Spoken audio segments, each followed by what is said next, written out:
Unlocking sacred sexuality with a divine Mudra Kriya. We had recently gone to Khajuraho and reveled in the temples there, celebrated the magic of the sculptures, the fact that thousands of years ago, the ancients were so open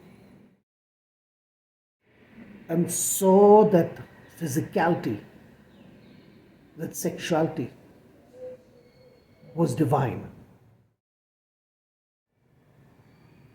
But it wasn't just the eroticism of the sculptures that we marveled at. For as we enter the temple, in many of them, they were still a crucible of ancient power. So, anyway, as we were wandering around, there were times when tourists would come and ask us about sacred sexuality. And much has been written about it. There are so many books.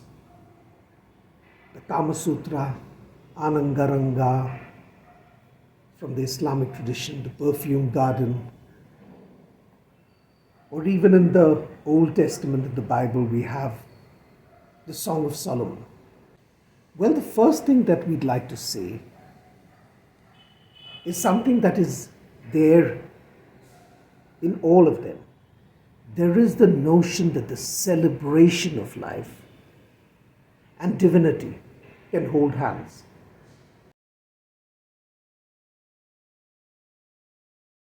Since so much has been written about, what can we tell you that you probably haven't read already? And we asked the god whom many of the Khajuraho temples have been dedicated to.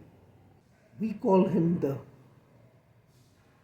dancer of life. We asked him for a sacred, sensual gift. And he said, the first and most significant step is the appreciation of life. If there is a great musician and he's playing by himself, that's one kind of music. But when he sits in front of an audience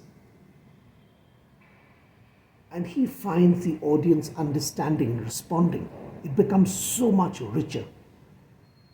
And so the first and the most important gift he gives us is to appreciate life. But we then asked him, could you be more specific? Could you give us a kind of a mantra or a mudra or a... God was gracious enough to grant us a divine Mudra Kriya. Basically, you cross your hands and you touch your face and you slowly feel it and bring it down. Just slowly feel it and bring your hands down. You just do this a few times.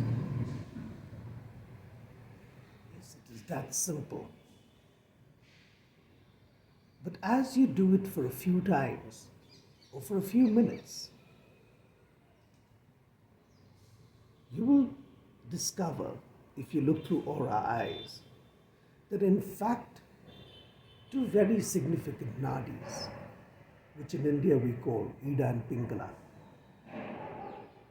dance like snakes up. And you will find, as you go on through the day, you will find that you savor things more. You will find that people look at you more, not just as a mind and a body, but a soul that has chosen to be in flesh.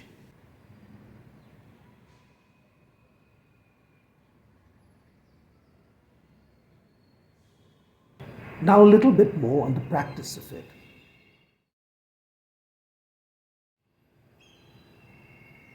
You will be using this Kriya every day, you will then be allowing yourself to appreciate things more in life. Be it the food you eat, the birds you hear, the people you encounter, the moment and the world you're in.